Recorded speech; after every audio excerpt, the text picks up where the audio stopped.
Welcome to our knowledge review and strategic performance update for the new directors of AirAsia. My name is Rukia Dori, and I will be giving you a brief introduction and summary of what this presentation will entail, and hopefully by the end of it, the newly appointed directors will have an overview of the internal and external business environment surrounding AirAsia.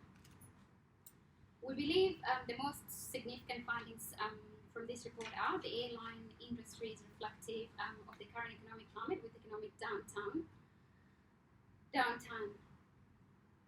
often reflected in airline sales volume. AirAsia operating expenses are largely influenced with doubling jet fuel prices. As a budget airline, AirAsia heavily relies on large sales volume to remain profitable. There is significant opportunity for future growth and expansion within developing Asian countries. There is an increasing focus on environmental sustainability worldwide, with research indicating that 87% of customers wishing to travel sustainably. Our key recommendation will be discussed in detail at the end of the report, but in summary, we found that AirAsia should investigate the potential introduction of a carbon offsetting program, allowing customers to voluntarily pay a premium on tickets in order to reduce the negative effect of air travel. Asian markets provide the highest growth opportunity, and therefore AirAsia should increase their focus in marketing, growth and development in these areas. Due to the slowed economic climate, many customers currently favour budget travel over full service carriers. This economic climate is beneficial for AirAsia if they are able to capitalize on a larger portion of the market. To maintain this market share, AirAsia should look to provide discount tickets during peak seasons or increase the standard level of service on certain flights. This would function to increase sales volume in order to achieve a higher profit. Further, it is recommended that AirAsia attempt to secure a large jet fuel reserve, as prices are unstable and will continue to become more so as tension rise in the US-China trade war. In a moment, I will hand over to Heidi, who will be presenting the summary of findings for both internal and external business environment from PESTEL, SWOT, Porter's Five Forces analysis, then followed by Alison, who will be giving us a brief overview of the implications of our findings on the critical business perspectives, specifically learning and growth in business processes. Giselle, who is not is another member of our team who is not here with us today due to not living locally. She will discuss the remaining part of the critical business perspective of financial data and customer perspective. And finally, the last member of our team, Jacob, will be concluding with key recommendations that will be beneficial. Thanks, Rugia. Hi, my name is Heidi, and I will be presenting the summary of findings based on results from the PESTEL, SWOT and Porter's Five Forces. PESTEL analysis can be used to monitor the external environment and observe any of these outside factors that would affect AirAsia. From the PESTEL, key issues were identified. Political issues included threats of terrorism, India's politics making it hard to establish international routes, and trade tensions between US and China impacting spending on air travel. Economic issues shown were that an unstable economy can result in a high demand for low-cost travel, and social media has highlighted the travel industry, leading to increased demand for holiday packages. Also, globalisation has led to higher rates of business travel, with China, India and Indonesia having the highest growth.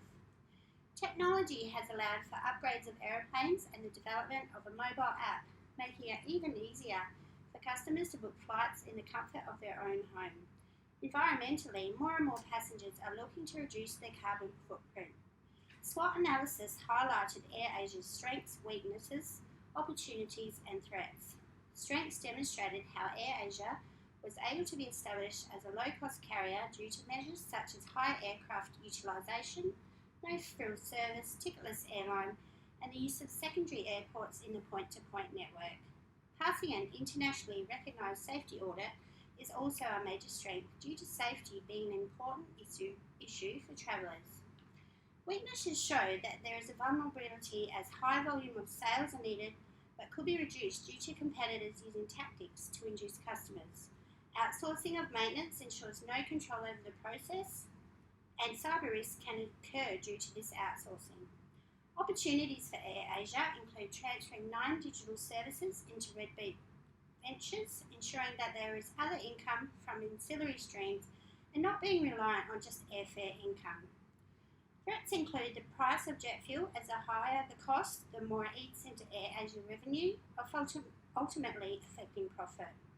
Also, the competitor threat is real, illustrated by Melinda Air's expansion plans, and AirAsia should not become too complacent in regards to other competitors. Porter's 5 Forces analyses threats to a business's profitability as it shows who holds power in a situational market. It was identified that competitive rivalry was low due to number of competitors, threat of new entry low due to large capital needed, supplier power was high due to limited suppliers, buyer power medium due to buyer-supplier ratio, and the choice of different airlines. Threat of substitution low due to no real substitution for airplanes on long-distance travel. I will now cross over to Alison, who will discuss the implication of this. Thanks, Heidi. I'm Alison and I'll be going through the implications of our findings. AirAsia has successfully positioned themselves as leaders in the low-carrier airline market by adopting a cost leadership strategy. By adopting a strategy like maintaining a simplistic operation and utilising modern technology, they have been able to streamline operations and cut their costs, enabling them to pass on cheaper airfares to their customers. AirAsia's staff are carefully selected via a talent recruitment to be the most diligent and intelligent. Schemes like the internship program called High Flyer AirAsia for undergraduates help AirAsia identify upcoming talent. Staff receive extensive ongoing training in new technologies to enable them to reach their full potential. The more efficient employees are, the more streamlined the operations can become. The quality of hire can help identify how well employees are performing and staff members that have the potential to move up the ladder. Management carefully monitor levels of employee satisfaction to ensure high staff retention rates, enabling AirAsia to minimise the timely and costly expense of rehiring. By hiring talented staff and continually updating employee skills, AirAsia can remain competitive and increase market share. AirAsia has a target to become a digital airline in 5 years. By implementing digital initiatives, the company can utilise big data analytics to meet the company's strategic goals. AirAsia utilises big data analytics in many areas of operation to discover new ways to cut costs, streamline company operations, and to successfully market promotions to individual customers. Other ways that AirAsia remain competitive is by increasing on-time performance for their aircraft, reducing turnaround time to an industry low 25 minutes, and providing high-density seating in their aircraft, enabling them to fly more customers on each flight. Increasing revenue per flight. AirAsia keeps a close eye on the percentage of flights that depart on time. If flights are regular, on time, customers are more satisfied, increasing customer retention rates. Strong team collaboration is needed to keep to departure times as much as possible. AirAsia want to be known as a reliable airline. Continual improvement of aircraft utilisation is imperative in the industry in order to reduce fixed costs. AirAsia's high-frequency flights have made it more convenient for guests to travel more often. As AirAsia continue to expand, they must remain focused on maintaining and improving to remain competitive. By monitoring block hours, the time taken from the plane door closure on departure to the plane door open upon arrival, AirAsia can optimise operations. This, along with short turnaround times, enables AirAsia to maximise returns on their high capital investment aircraft. Unsurprisingly, AirAsia's biggest expense is fuel. They can reduce the average fuel burn by utilising big data analytics to identify ways to reduce costs. AirAsia instigated small changes like reducing aircraft weight via the introduction of digital manuals that eliminate the need for physical manuals on board, and one-engine taxi procedures upon landing. The purchase of new, more fuel-efficient Airbus 330 aircraft further reduces fuel consumption. While this is an expensive investment, AirAsia are confident that they will recoup the money spent on new aircraft. Alison stated above, there are more strategies AirAsia has adopted in order to be a leader in the low-cost carrier airline market, like no fare, no freeze. AirAsia no freeze policy eliminates free food and drink for its customers, enabling them to offer more competitive prices than other airlines. This, along with the increased network flying to new destinations, makes AirAsia more attractive to its customers and easy to reach its target. As AirAsia opened the gateway to new destinations, it is possible that their competitors will utilize these new destinations, so AirAsia must continue to monitor their competitors' moves to stay ahead of the game. And also, AirAsia, being a ticketless airline, has minimized hassles for customers, as they don't need to worry about collecting tickets before traveling. This use of technology has supported AirAsia in maintaining low cost, promote its on-time performance to all customers and business travelers.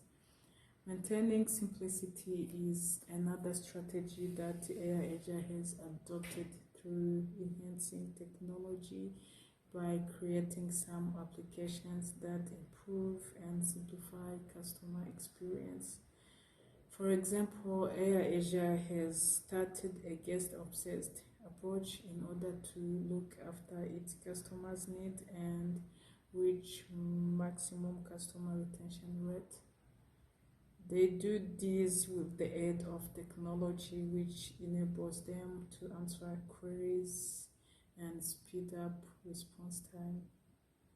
As AirAsia's 2019 main target is its customers, they are treated with a very high customer service through its user-friendly technology, like its online merchandise and duty-free pre-booking website. AirAsia has invented and enhanced its brand awareness after being named Skytrax's world's best low-cost airline for the 10th year in a row, and has successfully implemented a low-cost carrier model within the Asia region, which makes it easy to enter new market and expand revenue opportunities as brand profiles is increased. The SWOT analysis highlighted AirAsia's need to seek additional income. AirAsia can attract new customers by price matching their competitors. The introduction of new digital technology like the e-wallet also enables in-flight purchases that increase additional income. Thank you. AirAsia is able to capitalize on the budget airline industry due to its well-established name and reputation. They provide a comfortable experience without any of the extras that a full-service airline carrier employs. Due to this, they are able to provide competitive prices all year and greatly increase their sale volume. An analysis using the Porter's 5 forces reveals that the airline industry is extremely competitive, especially within the budget sector.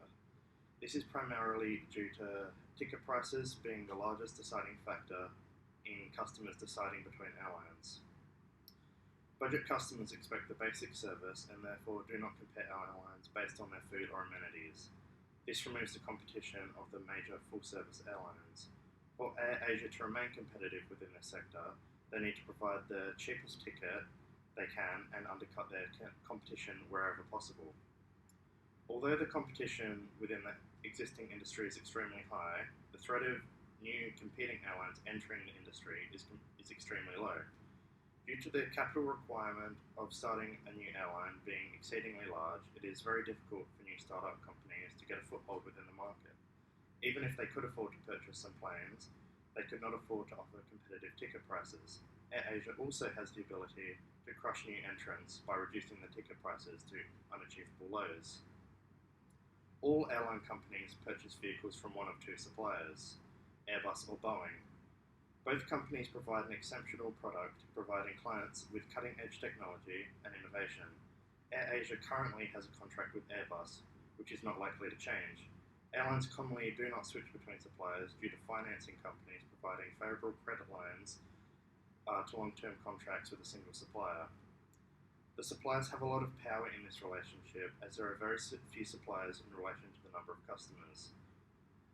This, combined with the financial pressure of not switching, gives them a lot of power. However, airlines will switch if the supplier does not keep up with the expectations of the airline. Buyer power within the airline industry is medium to strong, as there are many more buyers than there are airlines. This provides buyers with the ability to squeeze the market to achieve lower priced tickets or better deals. This squeeze occurs by increasing the competition between airlines, lowering ticket prices, and providing the market with what they want. Buyer power is also increased by airlines providing perishable products. This means that if the seats are not filled, they are lost revenue, costing the airline, which provides them with the incentive of a lower price is better than zero. AirAsia therefore has no choice but to continue offering competitive prices. The airline industry has virtually zero substitutes, as there is no real alternative for air travel. Although airlines cannot be substituted for international travel, domestic travel has taken a hit due to the current recession in many countries and the uncertainty in the current economic environment. Many Westerners either cannot afford to travel domestically with airlines or would rather save the money. Conversely, many developing Asian countries have a very high growth opportunity as the wealthy population rapidly increases. Many Asian customers are now more inclined to spend more on domestic travel, which will provide growth opportunities for AirAsia.